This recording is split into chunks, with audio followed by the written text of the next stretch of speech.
하나님 말씀 누가복음 3장 1절에서 9절까지 누가복음 3장 1절에서 9절까지 말씀 교독합니다. 오늘은 1월 18일 수요일 저녁입니다. 1월 18일자 본문 누가복음 3장 1절에서 9절까지 교독합니다. 신약성이 92쪽입니다. 디베르 황제가 통치한 지 15해 곧 본디오 빌라도가 유대의 총독으로 헤롯이 갈릴리의 분봉왕으로 그의 동생 빌립이 이두레와 드라고니 지방의 분봉왕으로 루사니아가 아빌레네의 분봉왕으로 안나스와 가야바가 대제사장으로 있을 때에 하나님의 말씀이 빈 들에서 사가랴 아들 요한에게 임한지라. 요한이 요단강 부근 근처에 와서 죄사함을 받게 하는 회개의 세례를 전파하니 선지자 예사야의 책에 쓴 바 광야에서 외치는 자의 소리가 있어 이르되 너희는 주의 길을 준비하라 그의 오실 길을 곧게 하라. 모든 골짜기가 메워지고 모든 산과 작은 산이 낮아지고 굽은 것이 곧아지고 험한 길이 평탄하여질 것이요 모든 육체가 하나님의 구원하심을 보리라 함과 같으니라. 요한이 세례받으러 나아오는 무리에게 이르되 독사의 자식들아 누가 너희에게 일러 장차 올 진노를 피하라 하더냐. 그러므로 회개에 합당한 열매를 맺고 속으로 아브라함이 우리 조상이라 말하지 말라. 내가 너희에게 이르노니 하나님이 능히 이 돌들로도 아브라함의 자손이 되게 하시리라. 이미 도끼가 나무 뿌리에 놓였으니 좋은 열매 맺지 아니하는 나무마다 찍혀 불에 던져지리라. 아멘. 티베리우스 황제 15년에 빈들에 있던 요한에게 하나님의 말씀이 임했습니다. 그는 요단강을 중심으로 물로 세례를 베풀면서 죄사함을 받게 하는 회개를 촉구하는 사역을 했습니다. 그것은 이사야 선지자가 예언한 주의 길을 예비하라는 소리의 역할을 감당한 것이죠. 세례를 받으러 나오는 자에게 독서를 퍼붓고 회개에 합당한 열매를 맺으라고 촉구합니다. 열매가 없으면 심판을 면하기 어렵다고 경고하는 내용, 이것이 오늘 읽은 내용의 요약입니다. 오늘 질문은 주님의 길을 예비하는 것이란 무엇입니까? 주님의 길을 예비하는 것이란 무엇입니까? 이것이 오늘 질문입니다. 먼저 1절에서 3절까지 말씀, 죄사함을 받는 회개를 전파하는 일입니다. 죄사함을 받는 회개를 전파하는 일, 이게 주님의 길을 예비하는 길인 것이죠. 세례 요한의 등장은 실제 역사 속에서 일어났습니다. 그 시점을 구체적으로 설명하고 있어요. 로마 황제 디베료는 성경에서는 디베료 아구스도 이렇게 표현했지만 디베료라고 표현되는 정확한 발음은 티베리우스 황제입니다. 티베리우스 황제 15년이라고 오늘 표현하고 있어요. 구체적인 시점을 얘기하고 있죠. 그리고 그 유명한 빌라도가 유대 총독으로 파견됐을 때, 또 헤롯이 갈릴리 분봉왕으로 그의 안나스와 가야바가 대제사장으로 있을 그때라고 시점을 특정하고 있어요. 빈들에 있던 요한에게 하나님의 말씀이 임했다라고 표현합니다. 우리가 선지서를 쭉 읽어보면 하나님의 말씀이 임했다라고 말하는 것은 복합적인 의미가 있어요. 하나님이 너를 선지자로 뭐 하신다는 거죠? 부른다는 콜링이 있고요. 또 하나님의 계시가 임했다는 것이기도 하고요. 또 삼위 하나님, 성부, 성자, 성령 하나님이 오셔서 이 사람을 통해서 공적인 임무가 시작됐다라는 뜻을 말씀이 임했다라고 표현하는 겁니다.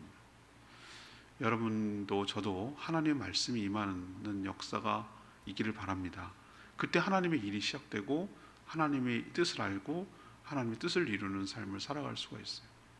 지금도 말씀이 임합니까? 임합니다. 우리 안에 계신 성령께서 말씀을 통하여 우리에게 강력한 영향을 주고 깨달음을 주고 마음의 동기부여를 주고 그렇게 할 수 있는 마음으로 이끌어가고 순종하는 마음이 있고 내 마음을 바꾸게 하고 이렇게 하는 것이 전부 다 말씀이 임하는 역사가 일어나는 것이죠.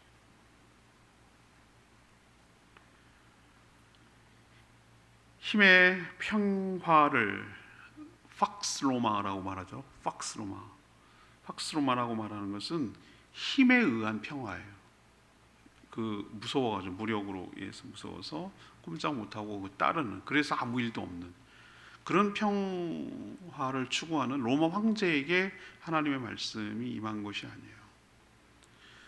또 권력 유지를 위해서 무슨 짓을 하고 자기 정적을 죽이는 것을 서슴지 않고 동생의 아내까지 빼앗는 그런 헤롯, 안티파스라고 부르는 헤롯에게도 임한 것이 아닙니다.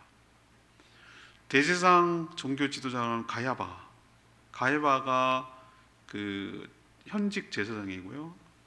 그 뒤에 마쿠 7세가 그의 장인인 안나스예요. 이게 너무 웃기지 않아요, 여러분들?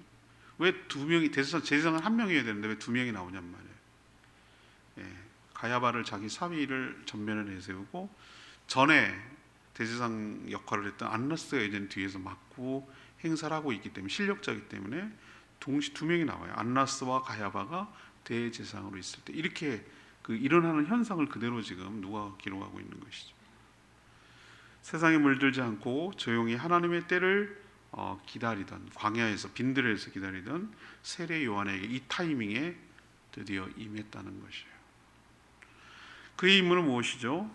요단강을 오르내리면서 중심으로 요단강 물을 통하여 세례를 베풀고 죄사함을 받게 하는 회개를 촉구하는 일, 그가 그의 사역이었어요. 우리 예수님이 세례를 받은 터라고 해서 가본 적이 있는데 우리가 생각하는 이 약식 세례가 아니고요, 침례교에서 말하는 침례를 행하는 것이죠. 강가에 가서 정말로 이렇게 눕혀가지고 이렇게 사람을 물에 전면으로 빠뜨리는 것이에요. 빠뜨리고 다시 이렇게 세우는 세례를 행하는 거거든요. 저는 그것만이 정답이다 이렇게 말할 수 없지만 가급적이면 그렇게 하는 게 맞다고 저는 생각해요. 장로교 목사인데도 불구하고 세례 약식을 하는 것보다 그게 세례의 의미에 부합해요. 왜 그러냐면 뿌리는 개념이 아니라 죽는 개념이에요. 죽는 개념. 예수와 함께 수장되는 거예요. 물에 빠져 죽고 다시 새로운 사람으로 태어난다는 의미에서 빠지고 죽고 다시 태어난다, 그런 의미에서 이 침례가 맞는 것이라고 보는 거죠. 아무튼 이런 일을 계속 베풀면서 그 이유가 뭐냐? 죄사함을 받게 하는, 회개를 촉구하는 행위로 그러는 것이죠. 그렇게 해서 죄사함을 받는다는 게 아닙니다. 이게 자꾸 오해가 생기는 거예요. 죄사함을 위한이라고 표현하죠. 죄사함을 받게 하기 위한 회개 촉구하는 의미에서 이런 행위를 한 것이죠. 요한의 등장, 세례 요한의 등장은 굉장히 그 당시에는 큰 파장을 일었어요. 왜 그러냐면 하나님께서 말라기 선지자, 구약의 마지막 선지자 이후에 세상의 역사는 계속 흘렀어요. 그 중간사라고 부르는 역사도 아주 파란만장해요. 마카비 혁명이 일어나고 셀레쿠스 왕조가 들어서고 얼마나 많은, 그 다음에 직전에는 또 예수님 오시기 직전에는 또 로마가 들고 일어나가지고 제국을 형성하기 시작하고 이런 엄청난 역사가 있었음에도 불구하고 왜 공백기, 중간기라고 부르냐면은 하나님 선지자를 안 보냈어요. 의도적으로 침묵하셨어요. 얼굴을 돌리셨어요. 그 400년의 침묵을 깨고 이 세례 요한이 짜잔 하고 나타났으니까 당시에서는 굉장히 드디어 하나님께서 우리에게 뭔가를 얘기하시려나 보다 라는 기대감이 컸던 것이죠. 이 세례 요한의 등장은 하나님이 바로 회개를 통한 죄사함을 통한 구원의 역사를 시작하셨다라는 것을 뜻하는 것이죠. 회개할 때 죄사함의 은혜가 있기 때문에 주의 길을 예비한다는 것은 뭐냐? 세례 요한처럼 죄사함을 받는 회개, 죄사함을 받기 위한 회개를 우리가 전파하고 촉구하고 드러내는 것, 이것이 바로 주님이 오시는 길을 지금도 예비하는 것인 줄로 믿습니다. 왜? 회개를 해야 용서를 받고 죄사함을 받고 그래야 거듭나서 구원을 얻기 때문에 이런 일들을 계속 끝까지 얘기를 하는 거죠.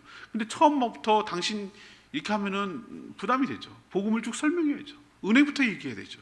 당신 우리가 얼마나 내가 죄인인가, 그리고 얼마나 큰 하나님의 은혜가 있는가, 하나님이 얼마나 놀라운 은혜를 지금 우리에게 주려고 하는가, 이런 걸 설명해야지 당신 죄인이야 이거부터 얘기하면 부담스럽죠. 그건 뒤에 얘기하고 이렇게 그렇지만 궁극적으로는 죄 사함을 받게 하는 회개를 복음에 빼놓을 수가 없어요. 그 부분을 세례요한의 뜻이 우리도 감당하게 되기를 원합니다.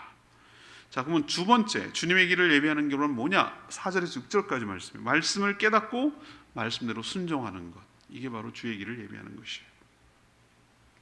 이미 세례요한의 아버지 사가랴는 가브리엘 천사를 통해서 자기가 아들, 세례요한이죠, 아들이 어떤 사명을 갖고 태어날지 전해 들었어요. 1장 17절에 나옵니다. 천사를 통해서 엘리야의 심정과 능력으로 주의 길을 예비하는 역할을 감당할 거다, 이 얘기를 들었거든요. 근데 믿지 못해가지고 벙어리가 됐지만 이 얘기는 들었어요. 이사야 선지자는 이런 일을 이미 예언했어요. 그걸 지금 다시 누가가 인용해서 하고 있어요. 그래서 4절에 보면 선지자 이사야 책에 쓴 바라고 하는 것은 이사야 선지자가 이미 세례요한의 등장을 예언했다는 거예요. 그것을 어디 인용했냐면 40장, 이사야 40장 3절에서 5절까지 말씀을 지금 여기다 끌고 들어오고 있어요. 인용한 거예요.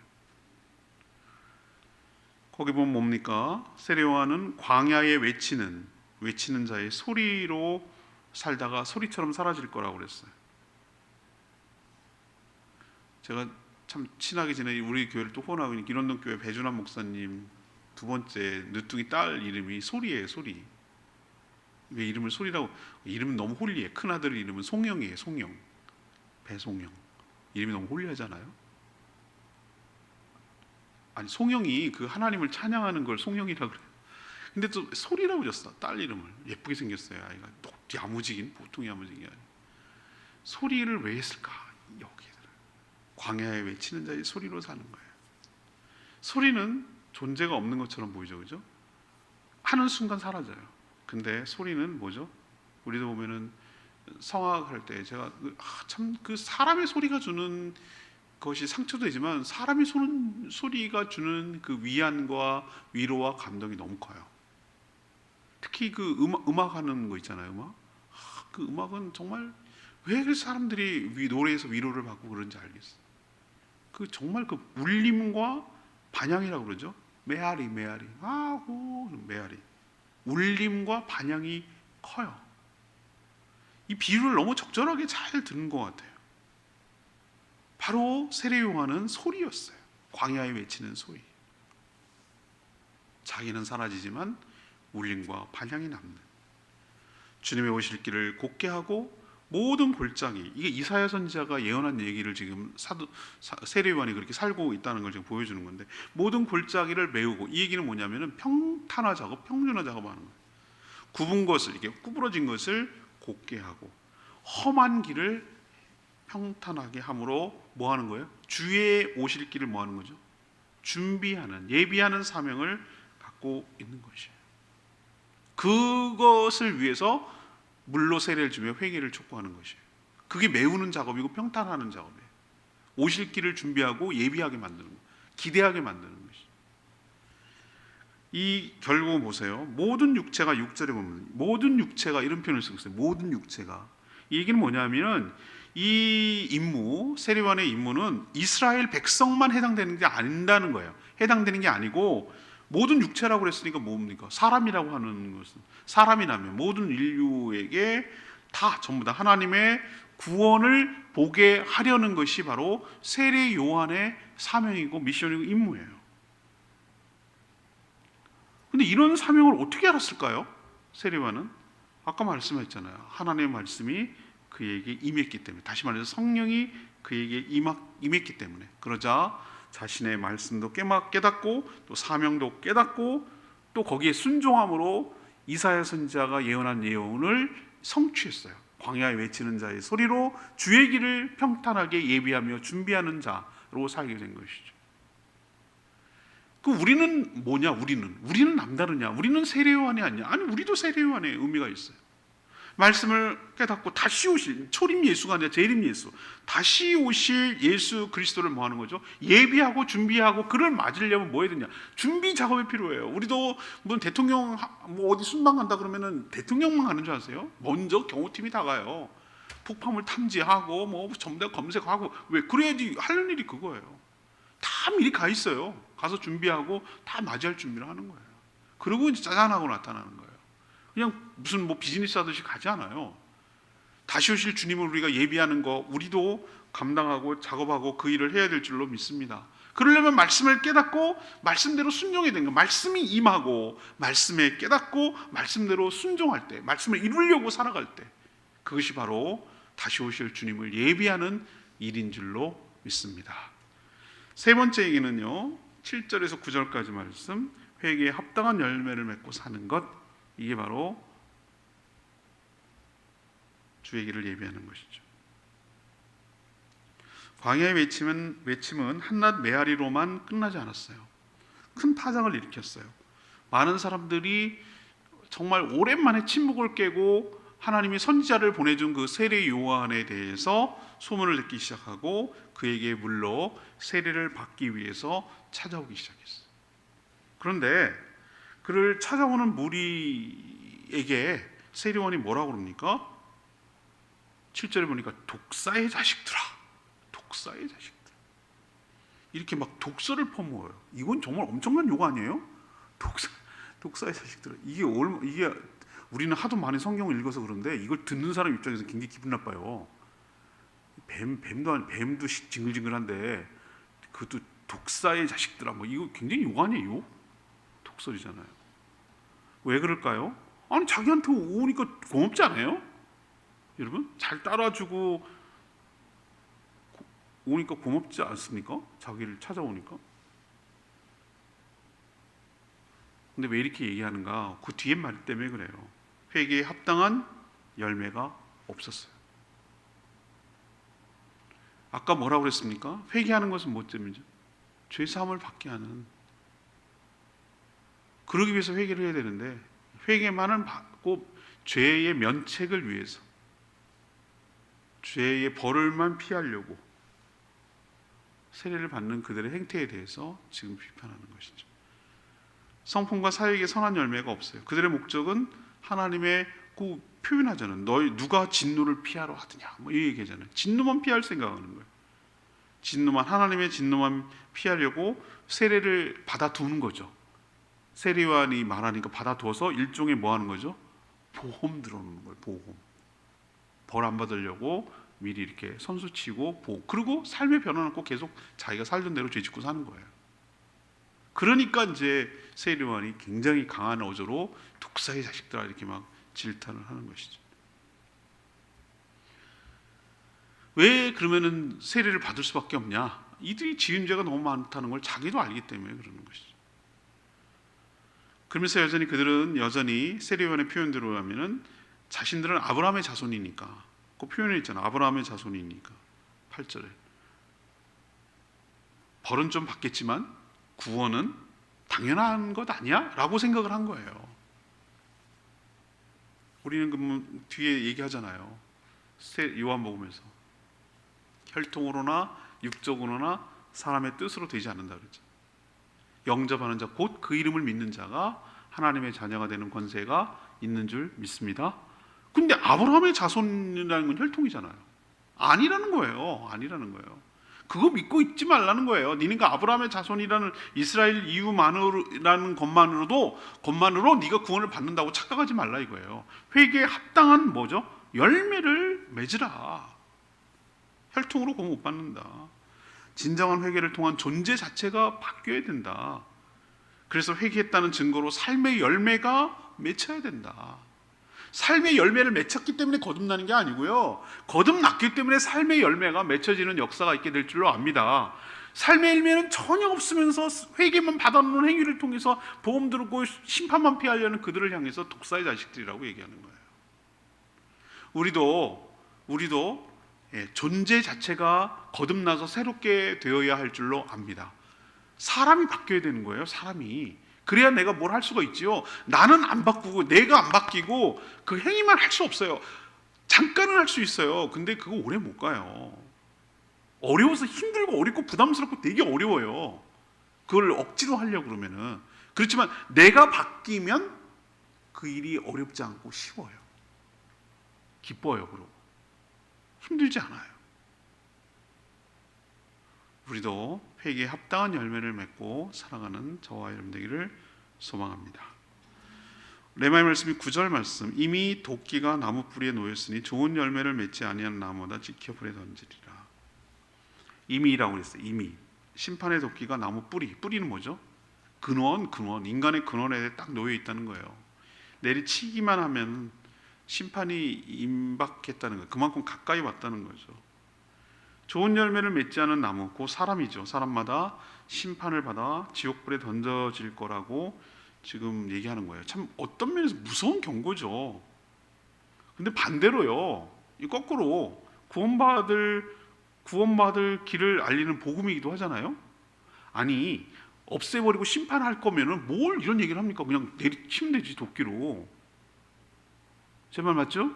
도끼가 이미 놓여있다라고 얘기하는 건 뭐예요? 이미 임박했으니까 지금이라도 정신 차리고 돌이켜서 회개에 합당한 열매를 맺고 살라는 거예요. 지금 그 얘기를 하고 싶은 거잖아요. 이미 너는 끝장났어, 이제 틀렸어, 이제 포기해, 이미 끝났어, 이 얘기를 하고 싶은 게 아니잖아요. 이게 오히려 무서운 경고이기도 하지만 동시에 복음이기도 해요. 좋은 열매는 선행이 아니에요. 혈통도 아니에요. 자신이 죄인임을 인정하고 회개하고 성령을 받아 거듭날 때, 이때만이 우리가 유일한 해답이 되고 실질적인 복음에 합당한 열매를 회개에 합당한 열매를 맺게 될 줄로 믿습니다. 우리도 이처럼 세례요한처럼 주님의 길을 예비하며 살아가는 복된 인생 되기를 축복합니다. 아까 불렀던 찬양 479장 찬양지 부르고 기도하는 시간을 갖겠습니다. 479장입니다.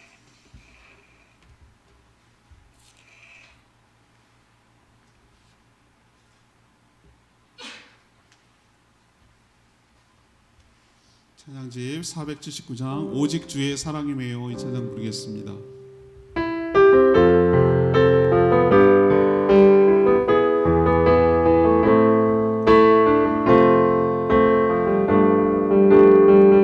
오직 주의 사랑이 매여 내 영 기뻐 노래합니다.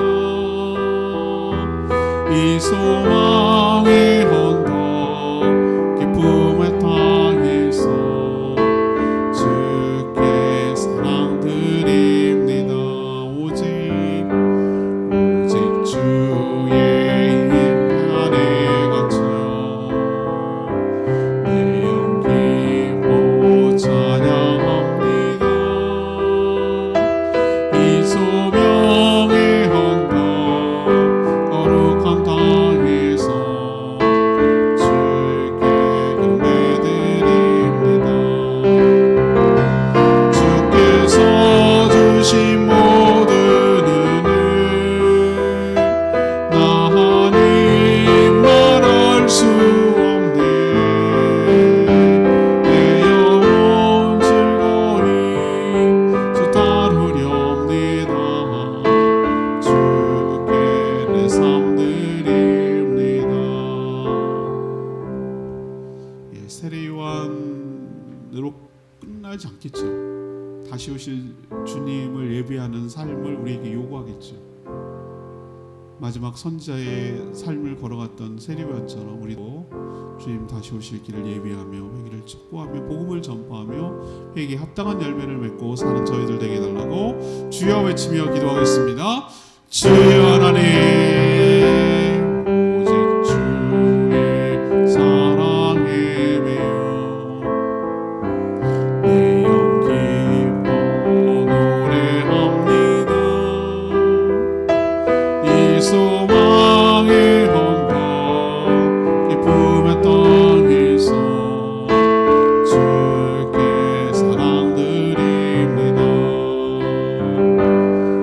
오직 주의